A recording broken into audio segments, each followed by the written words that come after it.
Subject: she was sending her boss nudes while I was asleep in the same bed. Hey, true story. I never thought I'd be the type of guy to write into a YouTube channel. Honestly, I never thought I'd even need to. But here I am, 32 years old, sitting at my parents' kitchen table with a lukewarm cup of coffee, typing out how my 5-year marriage got set on fire by the woman I swore was the one. And not in a small way either. I'm talking scorched earth, nuclear bomb, no coming back from this kind of betrayal. The thing is, I think I knew for a while. I think my gut was screaming at me, but I didn't want to hear it because what was I going to do with that information? Admit to myself that the person I married, the person who knew every secret about me, was just another liar. That's a big pill to swallow, and for a while I told myself it was just relationship stress. We'd been together 7 years total, married for 5. The first 3 were honestly good. We laughed a lot. We had that best friends and lovers vibe, but somewhere around year 4, the cracks started showing. Nothing dramatic at first, just more arguments, more nights she'd work late, more times she'd go to bed scrolling on her phone instead of talking to me. Then it became almost like clockwork. Once a week, sometimes twice, she'd pick a fight over the dumbest thing. I'd forget to take the trash out. Suddenly, I don't care about this marriage. I'd be tired from work and not in the mood to go out. Suddenly I was controlling and boring. And every fight ended with her disappearing into the bedroom with her phone, laughing and typing away like I didn't even exist. That's when my gut started whispering. And let me tell you something. You ignore your gut long enough, it stops whispering and starts yelling. About a week before this all blew up, I noticed something weird. Her phone was always glued to her hand. Like she'd take it to the shower, which was already a red flag. Who needs their phone in the shower unless they're hiding something? But that week, she got comfortable, or careless, and she left it charging on the nightstand one morning while she was getting dressed. I didn't touch it that time, but I noticed something. She'd changed her passcode. For the past 5 years, it had been her mom's birthday. Easy to remember, sentimental, predictable. But that day, I saw her put in a totally different code while she thought I wasn't looking. And my brain instantly connected the dots. That's her ATM pin. Why? Why the sudden change? So I filed that away. I didn't act on it immediately, but it was like having the combination. To a safe, you're sure has something inside. Fast forward to the morning it all unraveled. We'd been arguing the night before over, get this, me being distant. The irony burns in hindsight. I got up before her, made coffee, and tried to shake off the fight. She came down, didn't say a word to me, grabbed her phone, and went back upstairs to shower before work. Here's where the universe handed me the final push. She forgot her phone on the bed. That had never happened before. My gut didn't just whisper, it practically punched me in the chest. Now, go look. So I did. I punched in the ATM pin and it was like opening Pandora's box. Right at the top was a message thread with M. I knew that was her boss because I'd met him at a company Christmas party. Sleazy vibe, handshake that lasted just a beat too long. The kind of guy who jokes about HR rules like they're suggestions. I open the thread and the very first thing I see is a picture of her. In lingerie I'd never seen before, on our bed. And the text from him said, "You know you should be in this bed with me." Her reply? "You know he won't let me leave this late. He's too insecure." I swear, my blood went cold. My ears were ringing. I sat there just scrolling. Months of messages, half of them were nudes or near nudes, and it wasn't just him. I recognized at least 2 other men's names in her messages. Some guys I didn't know at all. She was juggling conversations like she was single, like our marriage was just a side gig she clocked into now and then. There were texts like, "He fell asleep. I'm so wet thinking about you." We should book another conference meeting. You know what I mean. From her boss. Wear that black dress today, no panties. And she replied, already on it. Reading that, I realized I wasn't dealing with one mistake. I was dealing with a serial cheater. This wasn't some we grew apart and she met someone situation. This was years of lies packed into a 5-inch screen. I felt physically sick. My hands were shaking, but something in me went into autopilot. I grabbed her phone and walked straight to the bathroom. She was still in the shower, singing along to the radio like she was living in a Disney movie. I yanked the curtain open. She jumped, tried to cover herself, and I just held the phone out and said, explain. And that's when the dance started. Denial first. I don't know what you're talking about. Then anger. You went through my phone? That's messed up. Then the condescending crap. You're so insecure, that's why I can't even talk to other men without you freaking out. Finally, she just flipped. She admitted it, flat out. No tears, no shame. And then she twisted the knife, told me I was a weak man and that's why she needed more. I don't even remember what I said after that. I just knew I was done. I grabbed some clothes, my work laptop, a duffel bag, and her phone. She followed me downstairs, still in a towel, screaming at me to give it back. When I hit the driveway, she came running barefoot into the street, yelling, "Baby, please give me my phone. I'm sorry." I didn't even look at her. I got in the car and drove straight to my parents' house. Once I got there, I sat in my old room and went through the rest of her messages.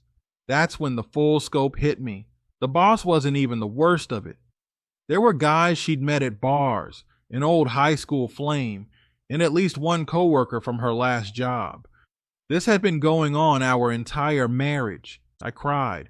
I'm not ashamed to admit that. It's like grieving someone who's still alive, but the version you loved is gone forever. By the next morning, I had a game plan. I made a doctor's appointment. I needed to make sure my health wasn't at risk. I found a divorce lawyer and scheduled a meeting. I wasn't going to play the maybe we can fix it game. In my next email, I'll tell you how she reacted when she got served, how she tried to spin this into my fault, how she dangled marriage counseling like a carrot, how she even threatened to have me unalived when she realized I wasn't budging. I'll also tell you about the only time we met face to face after I left, when I gave her the phone back, and how that turned into a screaming match in a parking lot. And yes, I'll tell you about our court hearing, where she lied through her teeth and demanded alimony because she was too distraught to work after she destroyed our marriage. But that's another storm for another day. For now, I'm just glad I listened to my gut. Oscar, Part 2. She tried to manipulate me after getting caught cheating with her boss. Hey, true story, Oscar. Here again. Last time I wrote in, I left you all hanging right after I found out my wife, now ex-wife, was sending nudes to her boss and juggling half a dozen other men like it was her second job. I told you I grabbed her phone, left the house while she chased me barefoot down the street, and went straight to my parents' place. I also mentioned that the next morning, I set up a doctor's appointment, found a divorce lawyer, and decided I was done. Well, buckle up, because if you thought the cheating was bad, the fallout was a whole new level of crazy. The serving. So here's how it went down. My lawyer didn't waste time. I gave him everything. Screenshots, saved messages, a detailed timeline. I wanted this to be as quick and clean as possible. The day after our consultation, the divorce papers were ready. We had them served at her job. I know some people would call that petty. I call it necessary. See, she had this public persona of being this hardworking, loyal, my husband's my rock kind of woman. I wanted that mask ripped off. I wanted her to feel, for just a moment, the kind of gut punch I felt scrolling through those messages. I found out later from a mutual friend that she went full meltdown mode when the papers landed on her desk. She tried to play it off like it was just a misunderstanding and that she'd talk to me later, Yeah, no. The manipulation phase. About 2 days after being served, I started getting these paragraph texts. You know the kind, the ones that start with hey like it's casual, but then go on for 500 words about how you've misunderstood everything and you should meet for coffee to talk. She went through every tactic in the book. Guilt trips. We've been through so much, we can't just throw it all away. Gaslighting. It wasn't what you think. You're letting your insecurity ruin us. Deflection. What about the time you worked late and didn't answer my call? I was literally in a meeting. Future bait. We could start fresh, have kids, travel. I'm willing to go to counseling. That last one almost made me laugh. This is the same woman who once told me counseling was for weak people who can't handle their own problems. Now suddenly it was her salvation. I didn't reply to any of it. My lawyer told me, no contact unless it's about the divorce. So I ignored her texts, her calls, even the emails she sent with subject lines like, please read, in all caps. The threat. Here's where things got dark. About a week after being served, I got a message from her that was short and chilling. If you think you can just walk away from me, you have no idea what I'm capable of. You won't be around much longer. I don't care how much bluster someone usually has. When you read something like that, your stomach drops. I took screenshots immediately and sent them to my lawyer and my parents. My lawyer advised me to file a police report, which I did. The cops took it seriously enough to make a note of it and said they'd keep an eye on things. Did I think she was actually going to try something? I didn't know. But after seeing the lies she was capable of, I wasn't taking chances. The phone returned. One of the only times we actually saw each other after I left was when I gave her the phone back. My lawyer suggested I return it just to avoid any claims that I was holding her property hostage. We agreed to meet in a public place, a grocery store parking lot. I parked, got out, and waited with the phone in my hand. She pulled up, stepped out, and the first thing I noticed was how different she looked. Same face, same body, but the energy was off. She had this forced smile like she was trying to charm her way out of a speeding ticket. I handed her the phone.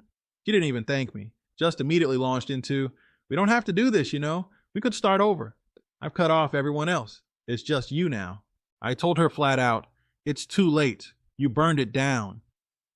That's when the smile dropped and she went nuclear. She started shouting in the middle of the parking lot about how I wasn't man enough to keep her happy, how any real man wouldn't care if his wife got attention from other guys, how I was throwing away something women would kill for.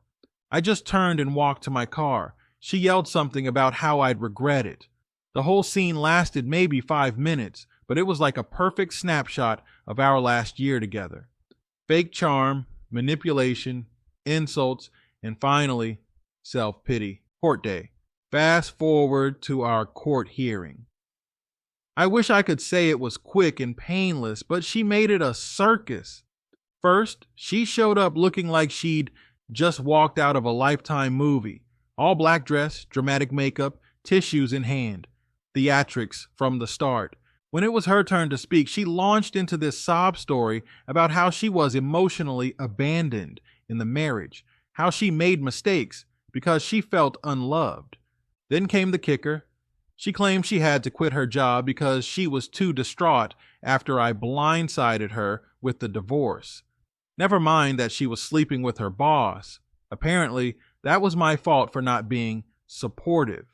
And then she asked for alimony. I nearly laughed out loud.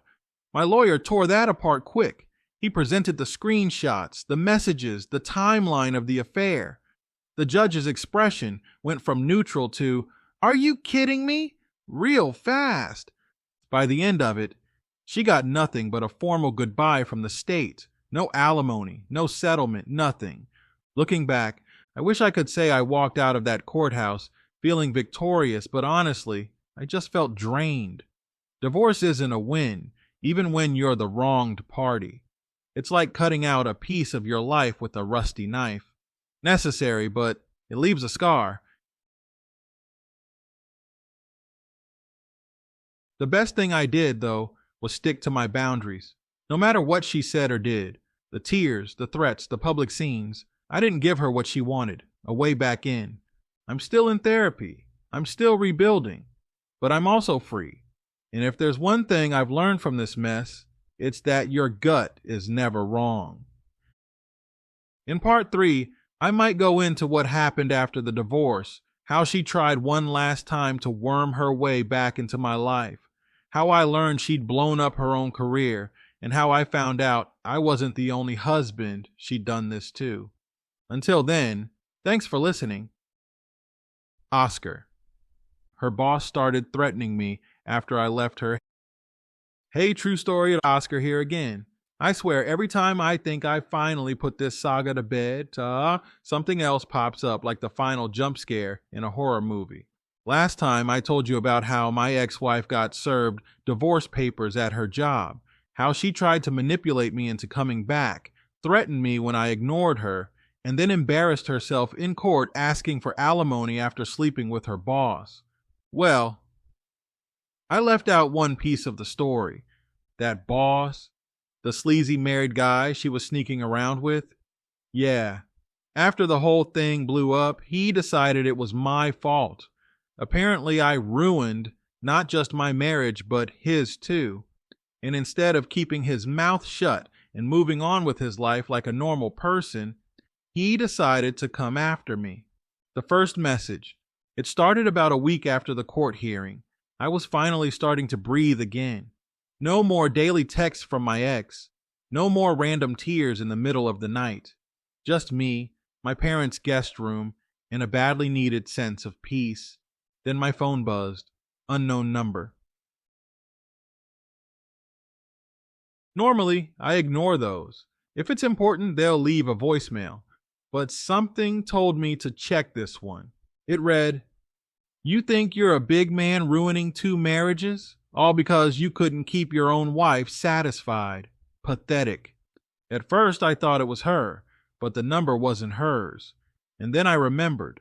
During one of those work parties years ago, I'd seen her boss punch his number into her phone in case of emergencies. Guess she shared mine with him too. My initial reaction?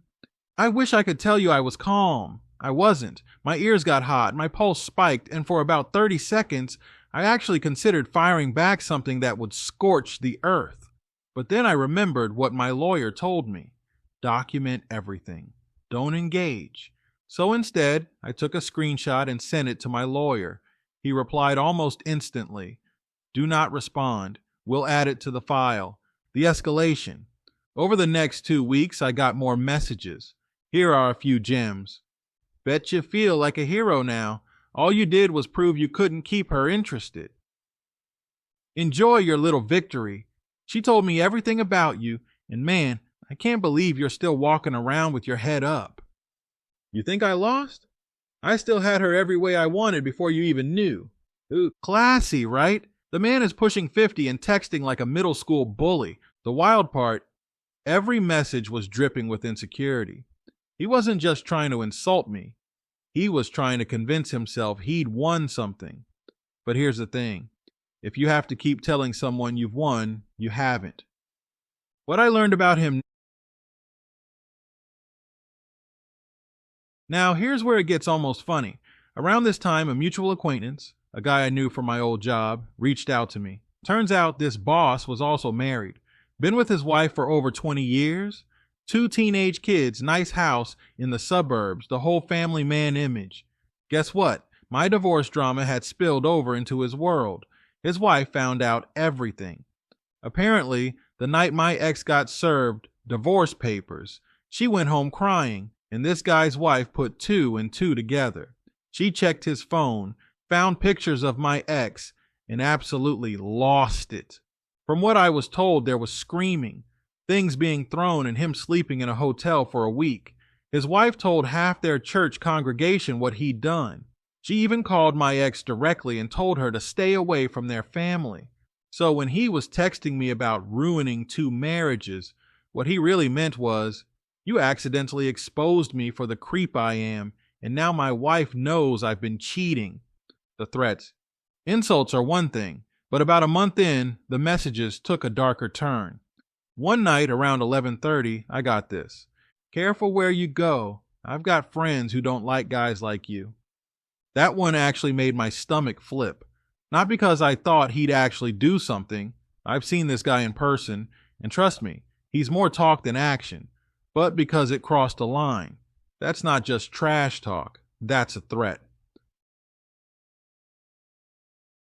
I called my lawyer the next morning. He told me to file another police report and block the number. So I did. Did that stop him? Nope. He started using different numbers. Burner phones maybe, or apps. It got to the point where I couldn't tell if a new text from an unknown number was from him or just spam. My breaking point. One afternoon, after getting another message about how I wasn't man enough to keep a woman, I just lost it. I didn't reply to him, but I sat in my car for 20 minutes shaking, replaying every fight, every insult, every moment from the past year. That's when I decided enough was enough. I gave my lawyer permission to send him a cease and desist letter. It was blunt and legal and basically said, any further contact will be considered harassment and we will pursue legal action. The last message. The last thing I ever got from him came about a week after that letter went out. It said, "She still misses me and she still thinks you're a joke. That's all you need to know." I didn't reply. I blocked the number. And you know what? He never contacted me again. Reflection. Looking back, I think this guy reached out to me for the same reason my ex did.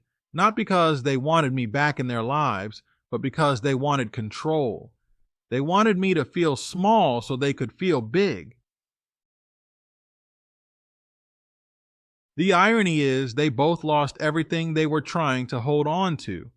I got my freedom, his wife got the truth, and they both got exactly what they deserved.